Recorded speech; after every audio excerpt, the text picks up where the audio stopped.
When I laid my eyes on Carson and Kendall for the first time, my heart melted. I was so happy to finally see them.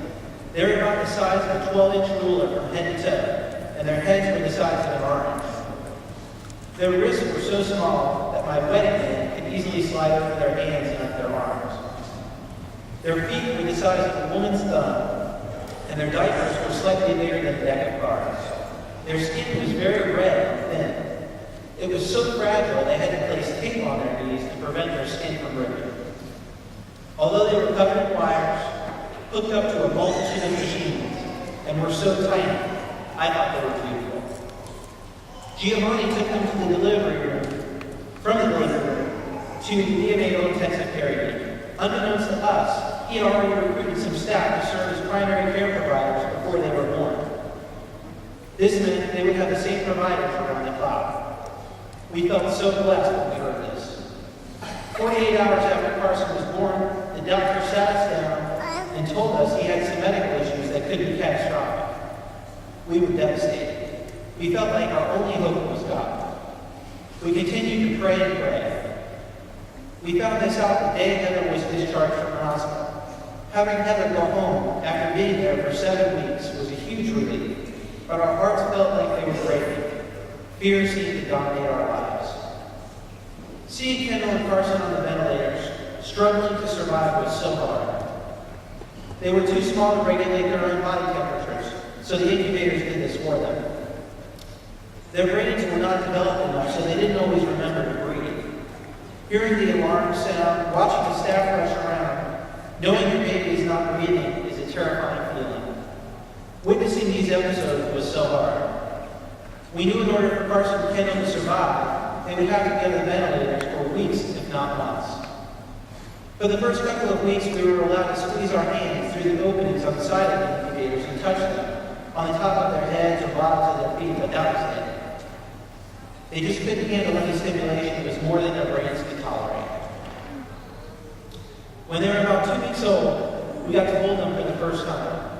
It took a team of nurses and respiratory therapists to get them out of the incubators and ready for us to hold them. We were terrified given how small they were.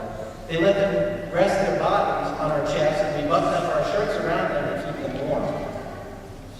This was great since it allows them to hear your heartbeat, feel the warmth of your body, smell your skin, and the sound of your voice, just like they would if they were still in the womb. Giovanni told us our stay would probably feel like a roller coaster ride, and he was right. It was one of the hardest things I've had to endure in my life. It was very stressful and overwhelming at times. There were some days we were not sure if they would make it because they had stopped breathing. Their ventilator tubes got blocked or the doctor suspected an infection was brewing. We continue to be thankful for each and every day we got to spend with them. Time is certainly a gift that is so easy to take for granted. While they were in the hospital, Marlene from St. Margaret Mary's Elizabeth Ministries would come to the hospital to bring us the Eucharist each week and to pray with us. Having her come to the hospital was such a blessing and a special gift. Dr. Crowfoot also came to see us every week to check on their progress. Seeing him always made our day. We longed for the day when Kendall and Carson could be together again. We knew they both had to be off the ventilators for this to happen.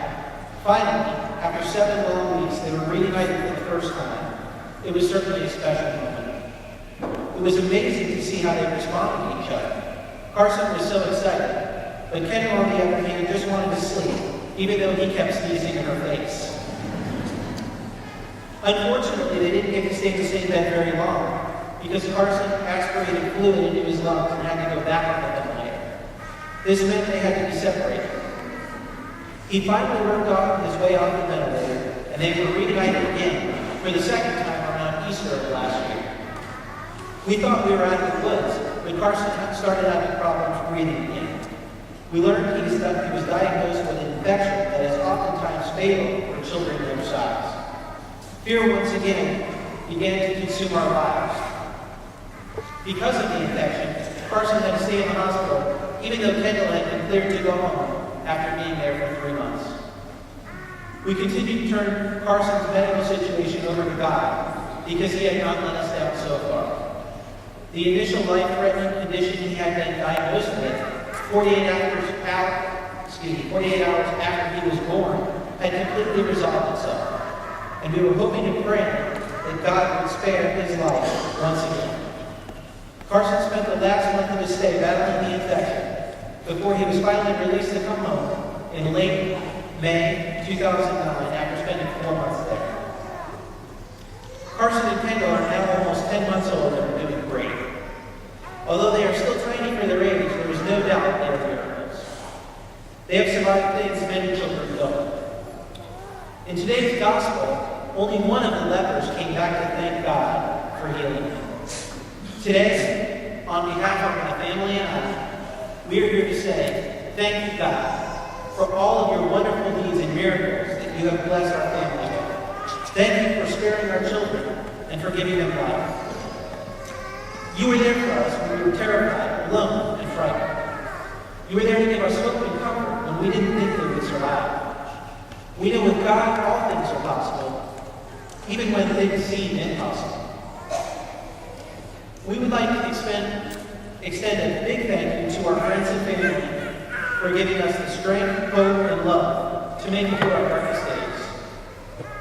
Father Carr, Father Walsh, St. Margaret Mary Parish, and Elizabeth Ministries for their dedication and prayers. In addition, we have some special people who have joined us today. Dr. Crowfoot, if you can please stand.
The Lord be with you.